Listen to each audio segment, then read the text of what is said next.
Phew, what a wild race today here at Michigan. From the crazy wild restarts to that controversial wreck at the end of stage 2, to the rain coming down at one point, and to Bubba Wallace's number being upside down on his roof. Whew, we have a lot to unpack from Michigan, guys.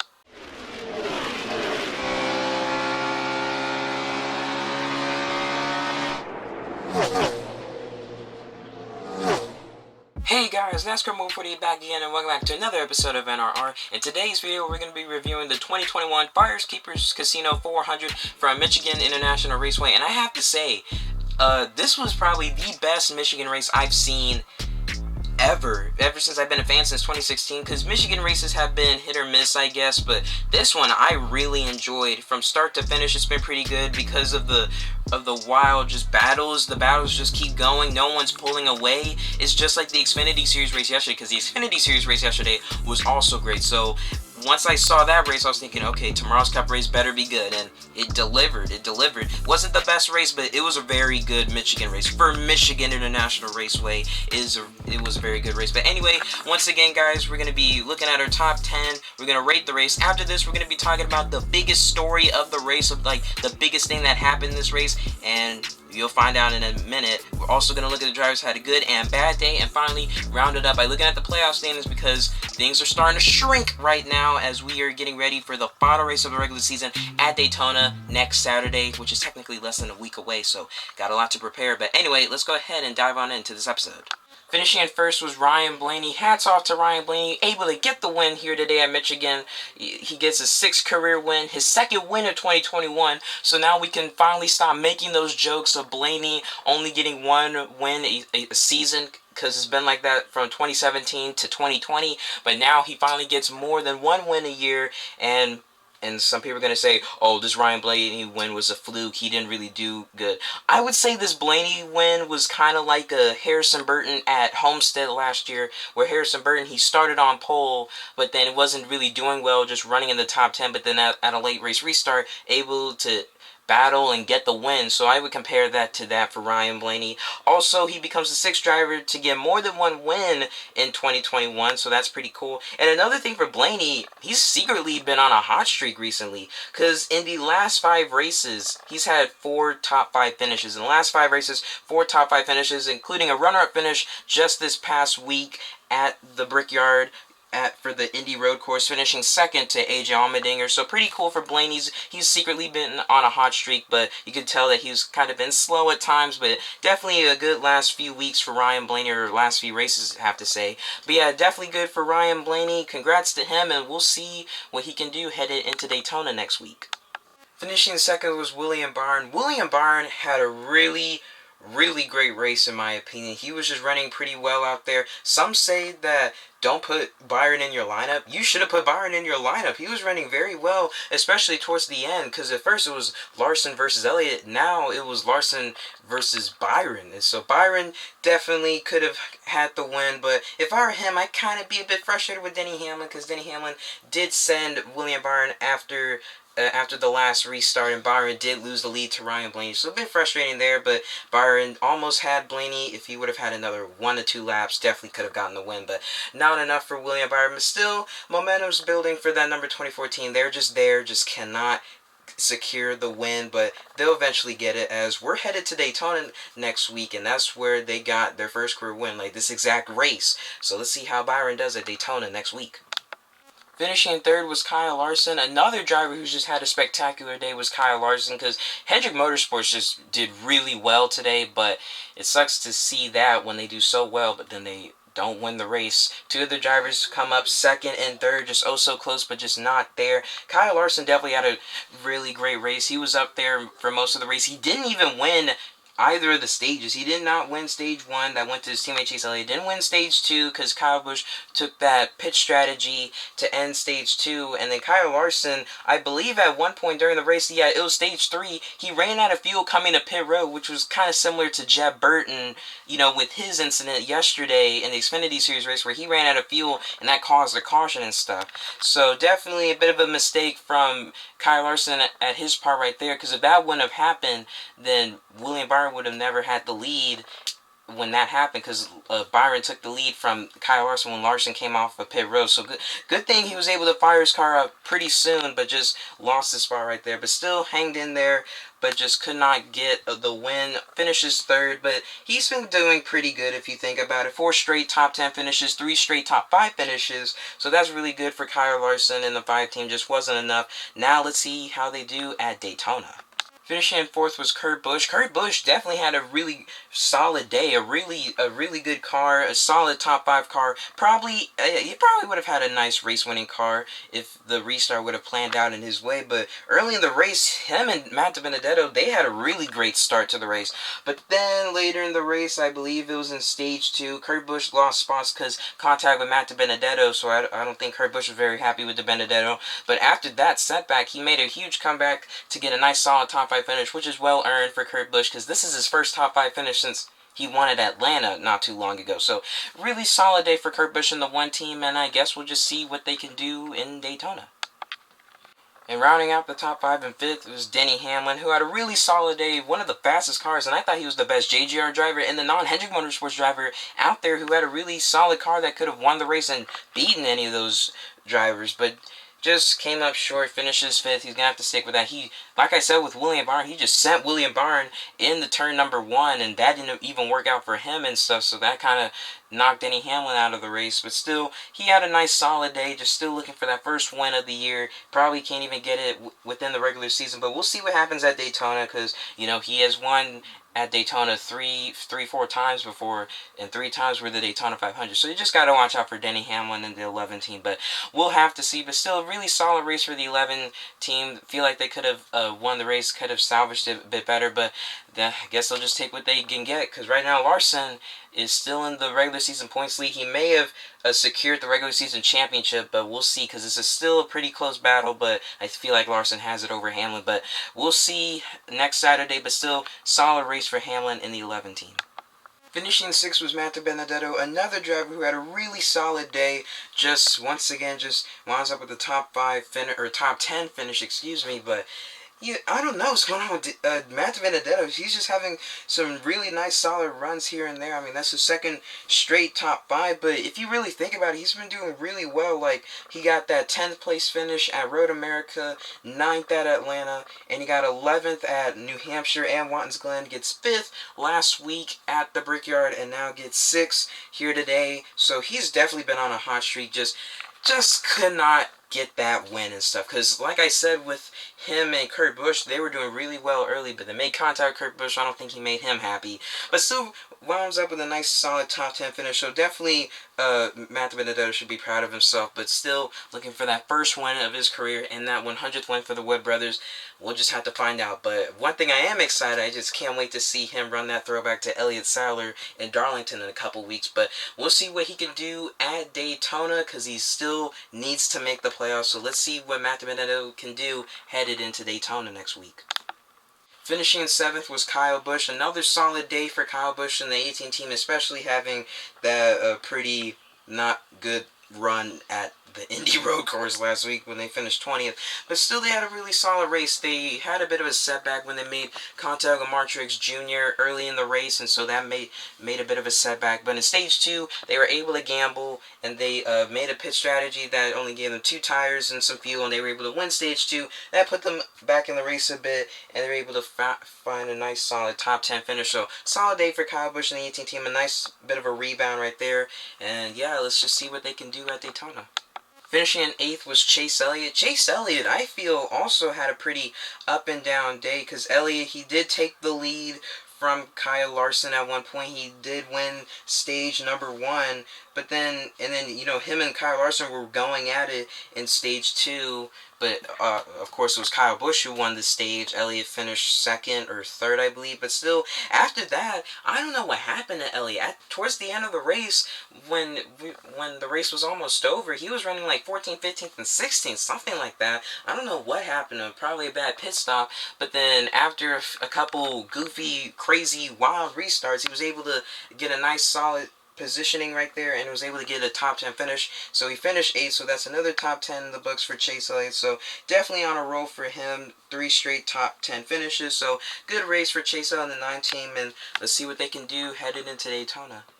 Finishing in 9th was Brad Keselowski, and Keselowski, he's just been having terrible races these last couple weeks, and coming into this race, we all thought, oh, Keselowski's probably not going to run so good. He's also close at Michigan, but just can't get it done. But Keselowski, I feel like, had a really nice solid day to make up for those last couple weeks at the road courses and stuff, because he and Joey Logano did trade spotters, so Brad Keselowski had TJ Majors in this race, and Keselowski ran a pretty nice solid race because, of course, he had a 35th at the Glen and a 24th at the Brickyard, but now gets a nice solid 9th place finish at Michigan, so that's a nice solid day for them. And they also had a bit of a setback. The setback was they just weren't running so good. They ran really well last year, especially in the second Michigan race. They were running really well, but then this year they just weren't running as well, but they were able to come back and get a nice solid top 10 finish, which is really good for Brad Keselowski. Still looking for that first win at his home track in Michigan, because Blaney does it before him, which is very sad. So sucks for Keselowski, but hey, he gets a nice solid top 10 finish after having a terrible last 2 weeks. So I guess that's what Keselowski can get. So let's just see what he can do at Daytona. And rounding out the top 10 and 10th was MTJ. Martrix Jr. did not have a good start to this race. It all started with him and Kyle Busch making contact in turn number 3, and Truex fell all the way back to 33rd, so that was a huge setback for them. And another one was pretty late in the race when Logano got turned by Truex because Truex wasn't lifting, and Logano got turned and stuff when that big wreck happened at the end of stage 3. But Martrix Jr.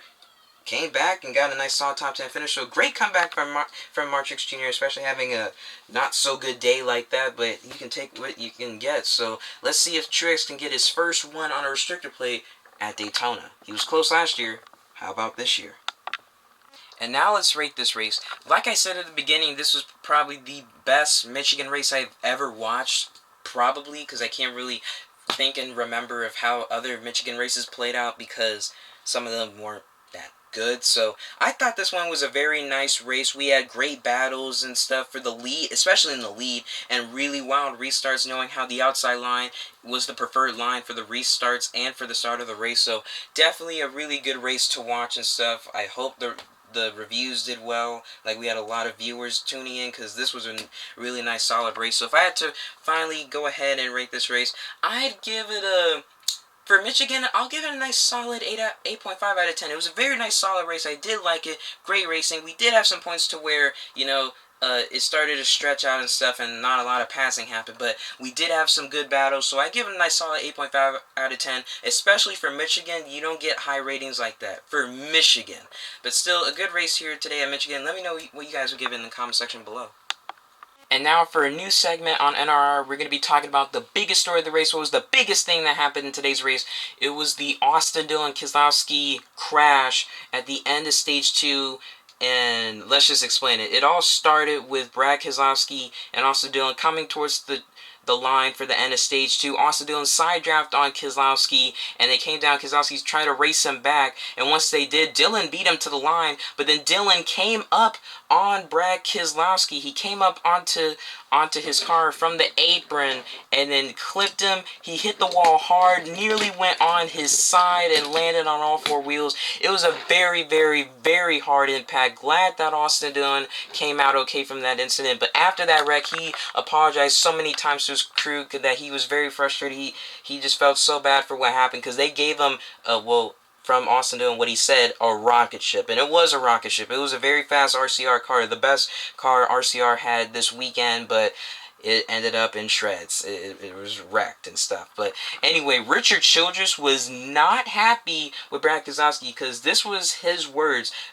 Richard Childress said, "I'm an old man, but I can kick his ASS," to Brad Keselowski and stuff. So yeah, Richard Childress was not happy with Brad Keselowski for wrecking his grandson, but I can't really say whose fault it was for this incident, because there are two sides of the story.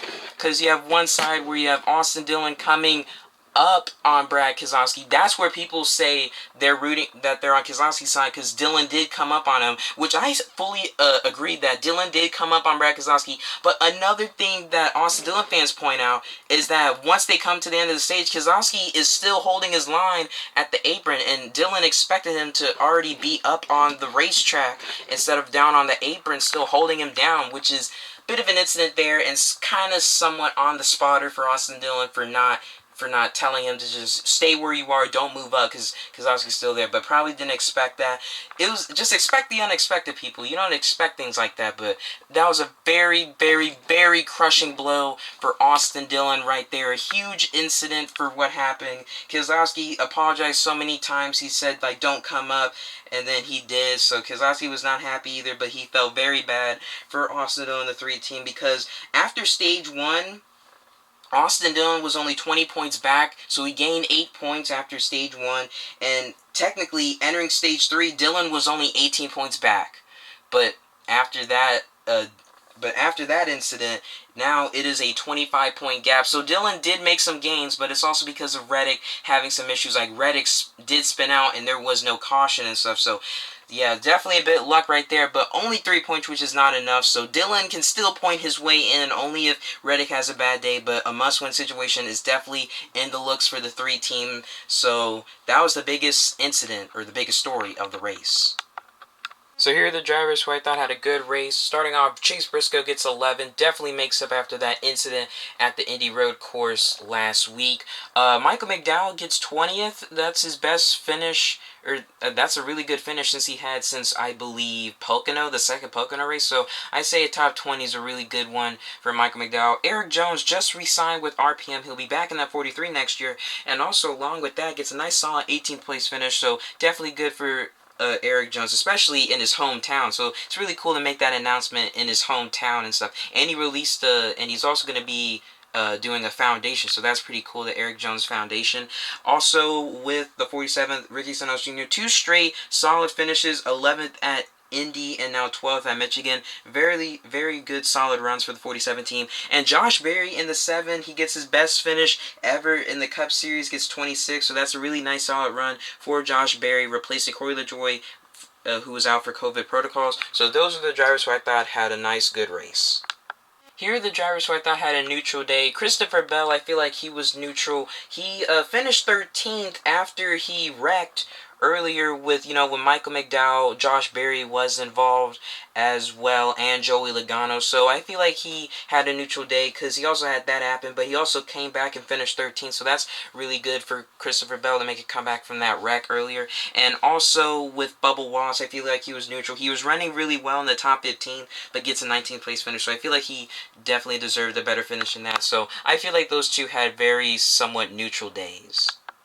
Here are the drivers who I thought had a bad day. First off, Kevin Harvick finishes 14th at Michigan. He has 4 or 5 wins here. That is not good for him, and they were running pretty well earlier. Also, Alex Bowman finishes 16th. They did have that issue with the, with the restart and stuff, that they fell all the way back to 16th, but sucks for them because they were starting to make a good comeback after what happened when they had contact with Harvick, and that gave them damage.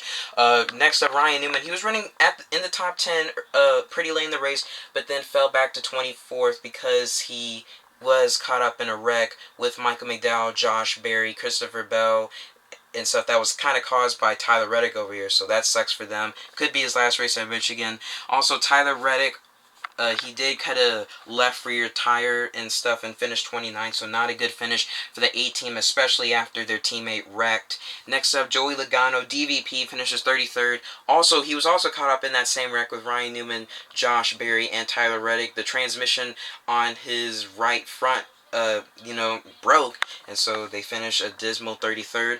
And then finally, the 42 of Ross Chastain, they had issues. They were able to come back on the track, but they were so many laps down that they finished 35th. So not a good race for the 42 car, as now they are in a very, very, very, very, very, very important position to get a win at Daytona next week.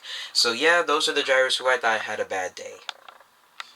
So now here are the playoff standings after Michigan going into the final race of the regular season at Daytona. You have Kyle Larson still with 5 wins, Truex and Bowman with 3 wins, Kyle Busch, Blaney, and Elliott all with 2 wins. Then from Logano, Byron, Kurt Busch, Brad Keselowski, Christopher Bell, Michael McDowell, and Eric Almirola, they all have 1 win. Denny Hamlin last week was locked into the playoffs with points. Harvick, after today's race, is locked into the playoffs with points.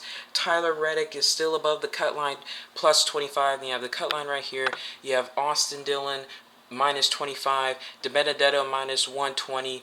Busher minus 139, or actually 135, and then you have Stenhouse all the way at the end, minus 173. So those are the playoff standings after Michigan going into the final race at Daytona. Let's see which one of those drivers at the back can actually make it in to the playoffs. And that's going to do it from here. So guys, thank you guys so much for watching. Please like, comment, share, subscribe. Go ahead, follow my Instagram. The link to it is down in the description. Go subscribe to my gaming channel. That link will also be down in the description. And also subscribe to this channel. At 175 subs, we need to get more subs, guys. So please subscribe. It would mean a whole lot to me. And yeah, so my uploading schedule, I will have a gaming video up tomorrow, so go subscribe to my gaming channel. Go and check that out when that releases tomorrow. We will have my Cup Series playoff predictions for the round of 16. Who do I think will be the first 4 drivers out in the first round. We will have that video once the playoffs is set, so get ready for that. And we'll also have some other videos up in the works once the weeks go by, and see what we can upload. But anyway, that's gonna do it for me, guys. Thank you guys so much for watching. I'll see you guys in the next one. Have a great rest of your day. Peace out.